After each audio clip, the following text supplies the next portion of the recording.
कृष्णपादाय कृष्णपृष्ठाय भूतले श्रीमते भक्तिवेदांत स्वामिनिते नामिने नमस्ते सारस्वते देवे गौरवाणी प्रचारिणे निर्विशेष शून्यवादी पाश्चात्य देशधारिणे जय श्री कृष्ण चैतन्य प्रभु नित्यानंद श्री अद्वैत गदाधर शिवसादि गौर भक्तवृंद हरे Krishna.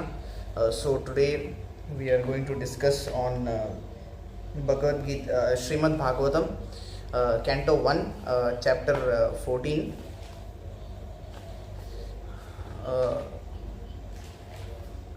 verse 8. So I will read the synonyms, verse, synonyms, translation and purport now. Verse 8. अपि देवर्षिनादिष्टः सकालो अयमुपस्थितः यदात्मनो अंगमा क्रीडं भगवान् उत्सिर्क्षति. Api, synonyms. Api, whether. Devarishina, by the demigod saint Narada. Adishtaha, instructed. Saha, that. Kalaha, eternal time. Ayam, this. Upasthitaha, arrived. Yada, when. Atmanaha, of his own self. Angam, plenary portion. Akridam, manifestation. Bhagavan Sirkshati, is going to quit. Translation and purport by His Divine Grace A.C. Bhaktivedanta Swami Srila Prabhupada ki Jai. Is he going to quit his earthly pastimes as Devarshi Narada indicated? Has that time already arrived? Purport. As we have discussed many times, the Supreme Personality of Godhead, Lord Sri Krishna, has many plenary expansions, and each and every one of them, although equally powerful, executes different functions. In the Bhagavad Gita, there are different statements by the Lord, and each of these statements is meant for different plenary portions or portions of the plenary portions. For example, Sri Krishna, the Lord, says in Bhagavad Gita, whenever and wherever there is a decline in religious practice, O descendant of Bharata, and a prominent rise of irreligion, at that time I descend myself. To deliver the faithful, Bhagavad Gita 4.7, to deliver the faithful, to annihilate the miscreants, and also to re-establish the principles of occupational duty, I appear in every age. Bhagavad Gita 4.8. If I should cease to work, then all humanity would be misdirected. I would also be the cause of creating unwanted population, and I would thereby destroy the peace of sentient beings.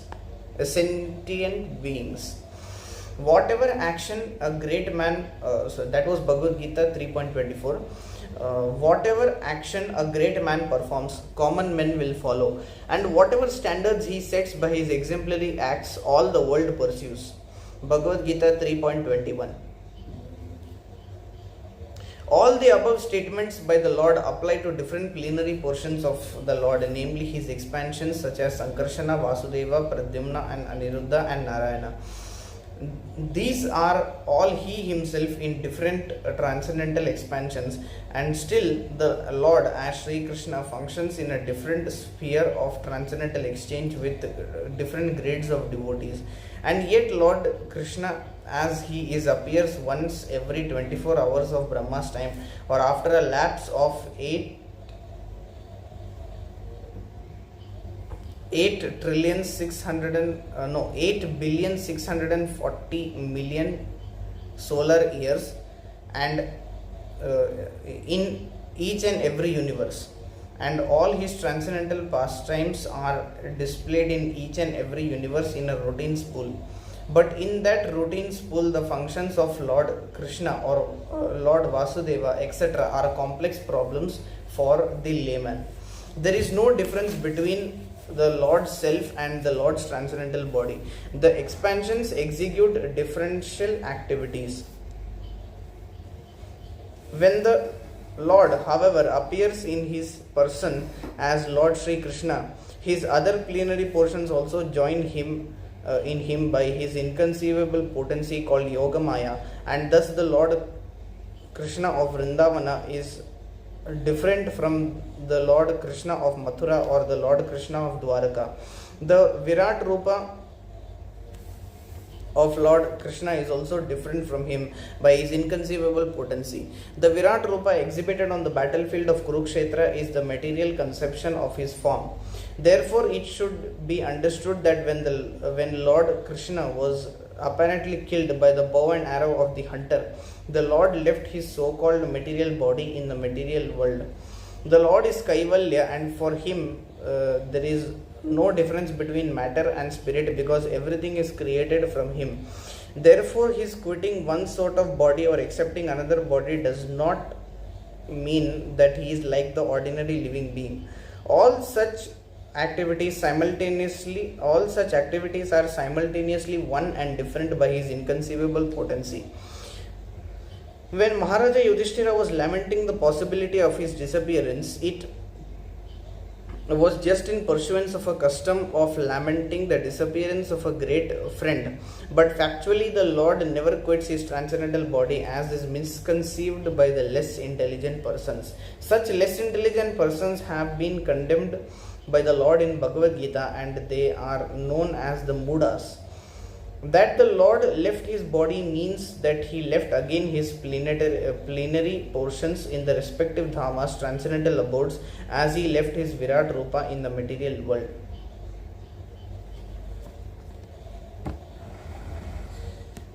So today we are discussing on this chapter 14 of Canto 1 of Srimad Bhagavatam, verse 8, which we just read now, and the context is that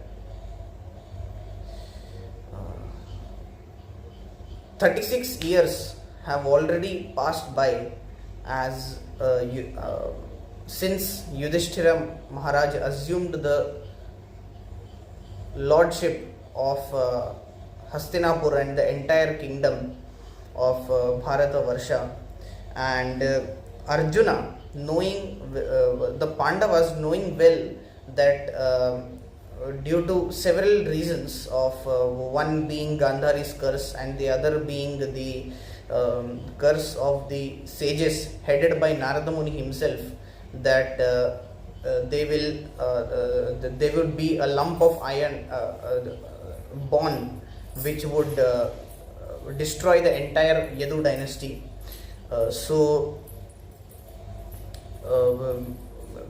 Due to this curse and due to Gandhari's curse and a few other reasons, the Pandavas knew for sure that by this time the Lord would complete his pastimes and he would depart from the earthly planet. So they sent Arjuna to be with the Lord and stay with the Lord so that he could receive a final darshan of the Supreme Lord. But Arjuna goes and he does not return for around 6 or 7 months. So this is the reason why Yudhishthira Maharaj is thinking what is happening to Arjuna. So he is seeing that how day by day the age of Kali Yuga is arriving, and a lot of bad omens he is able to see in front of him. So he saw that the direction of eternal time had changed. For example, reading from the previous verses, and people in general had become very greedy, angry, deceitful. So he saw that they were adopting foul means of livelihood. So they were engaged in cheating. So people were changing with the influence of Kali Yuga, and all ordinary transactions and dealings became polluted with cheating, as we mentioned just now, even between friends.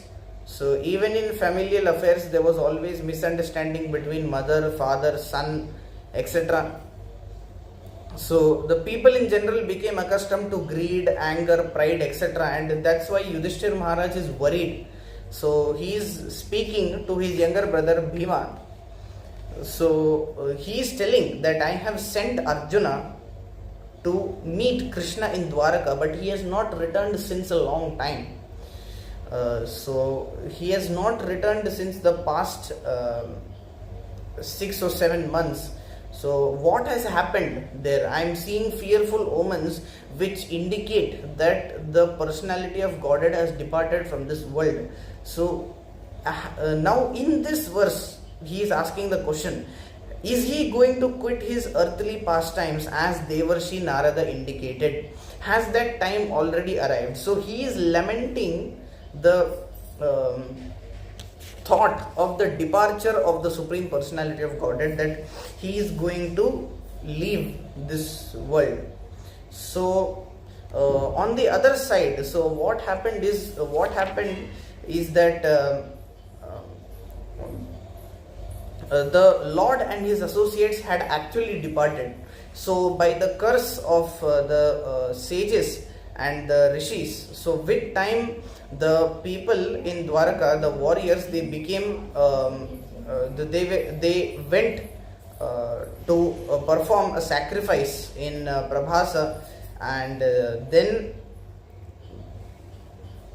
at that time they started indulging in alcohol in the sacrifice, and due to the influence of time and by the arrangement of the Lord's energies, they became drunk and intoxicated with wine, and they became possessed with anger towards each other. So they had some disagreements due to the Kurukshetra war. For example, Satyaki never forgave Kritvarma because he helped Ashwathama kill the sleeping Pandava troops. So these kind of small disagreements that were there, they because of them the warriors' anger came up, and because of that they were looking for weapons to kill each other, and the iron lump, the piece of iron lump, because of the curse of the sages to the boys who they made Samba dress up like a pregnant woman, and they went in front of the sages and asked them that will this woman give birth to a baby? Can you please tell us the details about it? So the sages became angry and told that he will give birth to a lump of iron which will destroy the entire Yadu dynasty. So that lump actually came out, and when the lump came, Ugrasena had it filed down into powder, and the last lump of, there was a last piece of iron was there. So with that they threw it in the ocean, and with time it came back to the shores of the ocean and began to grow into strong iron rods. So the warriors at this time, they used this iron rods to kill each other. So millions of people died at that time, and this is how all the Lord's associates, they departed from this world. And even Balram himself, he sat in yogic meditation at the shore of the lake and the ocean, and he departed for the spiritual world. So seeing Lord Balram depart, Lord Sri Krishna went and sat under a pipala tree, and there is a explanation, there is a small explanation given in the purport here, that Lord Sri Krishna was apparently killed by the bow and arrow of the hunter. So there was a hunter who was passing by through the same forest, and he saw the Lord's foot. So the Lord sat in a position where he could see only the Lord's foot, and the Lord's foot was looking like a deer which was trying to sip water from the lake, near the pipla tree. So the hunter thought, I'll shoot down this deer, and he released his arrow. And interestingly, this arrow was made from the iron piece, the last iron piece which Ugrasena threw into the ocean. So what happened was that a fish had swallowed that iron piece, and this same fish was caught by the hunter, and with this was caught by a fisherman, and the fisherman gave the piece to his friend who was a hunter, and using that the hunter made an arrow. So with this arrow, he struck the toe of Lord Sri Krishna, and this is how the Lord departed from the material world. So here Yudhishthira Maharaj, he is lamenting that has this thing already happened, because he can very well recognize it, because he himself is a pure devotee, and he could understand that the Lord has departed from this world, and that's the reason why all these inauspicious omens are coming up and Kali Yuga is starting. So this marks the start of Kali Yuga. So diving into the purport of this verse, so Prabhupada starts by saying that we have discussed many times that the Supreme Personality of Godhead has many plenary expansions, and each and every one of them executes different functions. So there is an explanation given in the start of the first canto as well, in the third chapter and second chapter, somewhere around that. So there is an example given of using one agarbatti to or one flame to light many others.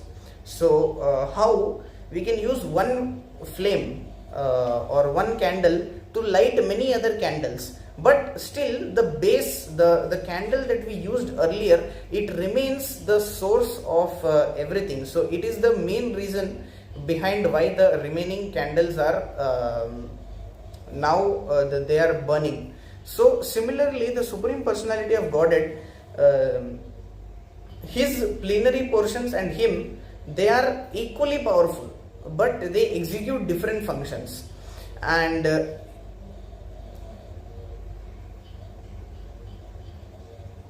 the Lord gives certain statements in the Bhagavad Gita, as Prabhupada is writing, and each of these statements is meant for different plenary portions or portions of the plenary portion. So for example, Lord writes here that whenever and wherever there is a decline in religious practice, at that time I descend myself, that is yada yata hi dharmasya, and paritranaya sadhunam as well. Then we have this other verse that if I should cease to work, or if the Lord himself stops working, so he doesn't need to work, because he is the Supreme Lord, and there are a lot of people who are ready to do for him whatever he wants, but he is still working, because the entire humanity would get misdirected if he doesn't do so. So there would be unwanted population, which is Varna Sankara. Then there would be all the peace of the sentient beings would be destroyed. And just before that, in Bhagavad Gita 3.21, so this is 3.24, and what we are talking about now is 3.21. So whatever action a great man performs, common men follow, and whatever standards he sets by his exemplary acts, the entire world pursues. So it is given here. So and just after that, in 3.24, the Lord mentions that if I don't follow this, then the entire world would be put into ruin. So that's exactly what is given here, that the great man performs an action, that is the Lord performs an action, and the common men like us, the jivas, we follow what the Lord does. So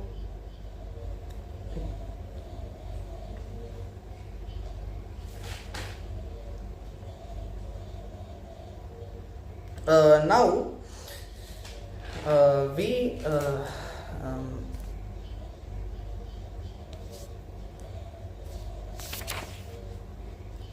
Prabhupada gives an explanation in the purport about Yudhishthira Maharaj as well, that how Yudhishthira Maharaj is lamenting the possibility of the disappearance of the Supreme Lord, but he also writes that the Lord never quits his transcendental body, as is misconceived by less intelligent persons.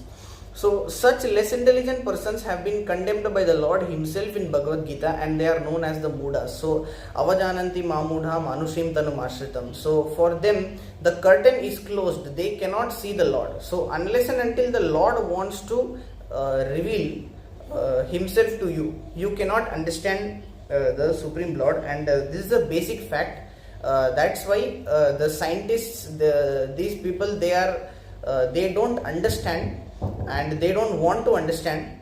That's why the Lord doesn't reveal Himself unto them, and that's why they think that there is no God at all. So that's why they think that there is no God at all, and they speculate.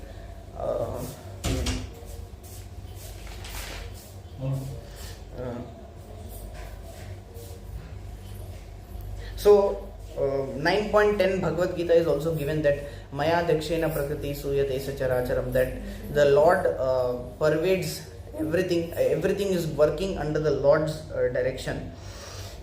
So here the Pandavas' position, so the context of this, we can also discuss about the Pandavas' position as well, who are very great devotees, very pure devotees of the Supreme Personality of Godhead. And that's how Yudhishthira Maharaj, he is lamenting that the Lord is going to depart.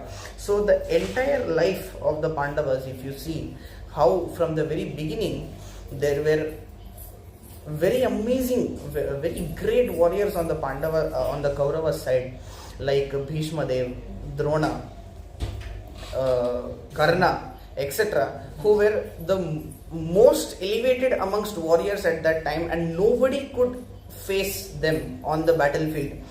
But still, the Pandavas were protected every time by the mercy of the Lord. So during the time of the burning of the wax house in Varanavata, during the time of Khandava Prastha, how the Lord helped the Pandavas to create the palace and the city of Indraprastha, how the Lord helped during the time of Draupadi Vastraharan by supplying unlimited sari, how the Lord helped in the Kurukshetra war to Arjuna by becoming his charioteer and helping him at every time. So he saved Arjuna many times from Jayadratha, he saved Arjuna from Karna as well. So Karna, when he released the snake weapon, at that time the Lord pressed the chariot of Arjuna down, and the chariot sank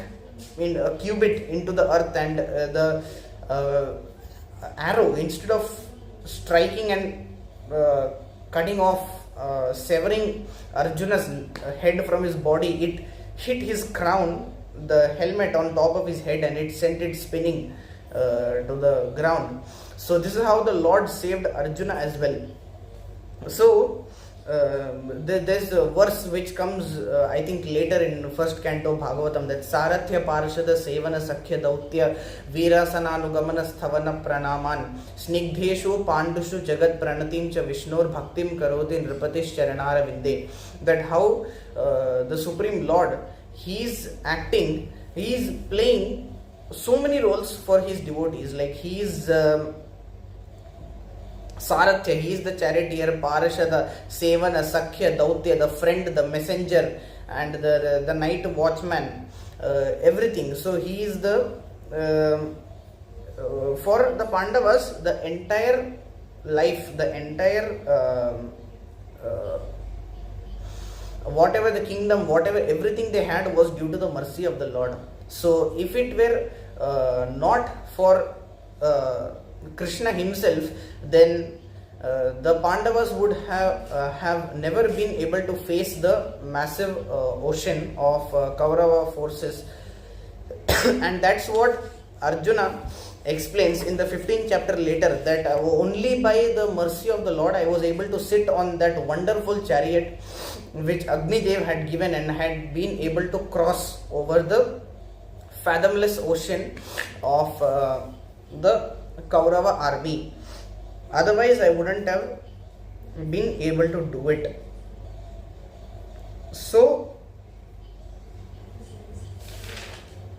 this is how the Lord is glorified by Arjuna, and this is how the Pandavas are also glorified. So the Parikshit Maharaj, he has been born among these Pandavas, and he is born and he has spent his childhood in between the Pandavas.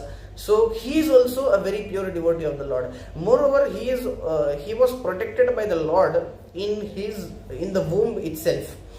So that's why he is known as Vishnu Rat, or the one who is protected by the Supreme Lord.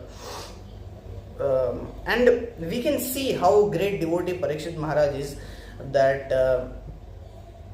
Shukdev Goswami is saying that I am seeing you, you are sitting here, every time I am telling you, you are lost in some new type of ecstasy.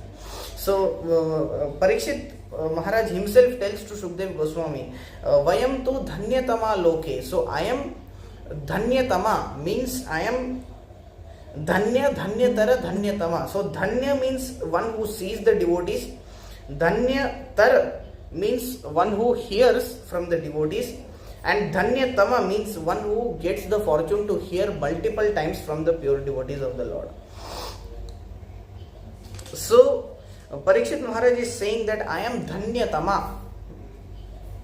So I am Vayam pibami muhustvattaha punyam Krishna kathamritam. So this punyam Krishna kathamritam I am getting to hear again and again from your lotus lips. That's what he is telling to Shukdev Goswami. So moving forward in the purport, Prabhupada explains in a beautiful manner as to how the Lord and his expansions are doing their work in this material world. So he tells that everybody, so Vasudeva, Sankarshan, Pradyumna and Aniruddha, they are plenary portions and they are equally powerful as him, but still the Lord Sri Krishna, the Lord has Sri Krishna himself, he functions in a different sphere of transcendental exchange with different grades of devotees. So this has been mentioned here, and it says that Lord Brahma, he is very fortunate, he is getting to see every day the transcendental pastimes of the Supreme Lord once in 8,640,000,000 years. So that's how that is one day of Brahma. So he is getting to see in every day, and he is telling also that if in one Brahmanda the Lord wraps up his pastimes and goes away, that means that in another Brahmanda, in another Brahma's planet, the Lord's pastimes has started and it is continuing. So the transcendental, the routine spool of the functions of Lord Krishna are complex problems for a layman. So in a routine spool, as it's mentioned that it is being repeated again and again in various planets, Brahmandas. So the expansions execute differential activities. When the Lord appears in his personal form as Lord Sri Krishna, all other plenary portions also join him by his inconceivable potency called Yogamaya, and thus the Lord Krishna of Vrindavan is different from the Lord Krishna of Mathura or the Lord Krishna of Dwaraka. So there is this comparison given that the Lord is complete in Dwaraka because there is only opulence there. But in Mathura he is more complete because there is opulence plus some sweetness, madhurya. But he is most complete in Vrindavan because in Vrindavan there is only sweetness. So Aishwarya Vihina Kaivalya Madhurya, that's the statement. So it's not that the Lord there is any differentiation, he is complete everywhere, but there is this comparison that we are trying to give. So here the most complete experience and the most complete reciprocation of the Lord with his devotees is done in Vrindavan.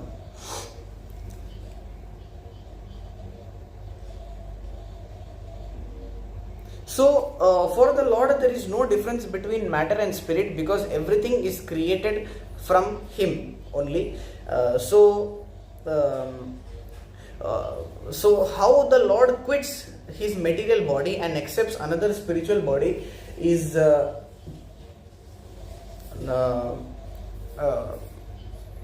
different from how we quit. How the Lord quits his body and accepts another body does not mean that he is like the ordinary living being, and so his body is always transcendental. So for him, Atma and the Sharir, Atma and body, they are one and the same thing for the Supreme Lord. He is Vibhu for the same reason. So the purport basically ends with with what we spoke earlier, that Yudhishthir Maharaj, he is lamenting how the Lord will leave this world, and very soon Arjuna, in the later chapters, we will see how Arjuna will come back, and he will be so astonished and sad at this turn of events that he will not be able to speak anything, and finally he will tell Yudhishthir Maharaj how the Supreme Lord has left, and the Yudhishthir Maharaj, considering the signal of Narada Muni that is given in the previous chapter, 13th chapter 50th verse, that how you can remain here till the Lord stays in this material world, after that you can leave and you can retire and go for the forest. So Arjuna will come in the later chapters. It will be mentioned how Yudhishthir Maharaj will retire and Parikshit Maharaj will assume the kingship of this entire globe. So this was the end of my humble attempt to explain this verse. Thank you very much. Hare Krishna, Dandavad Pranams.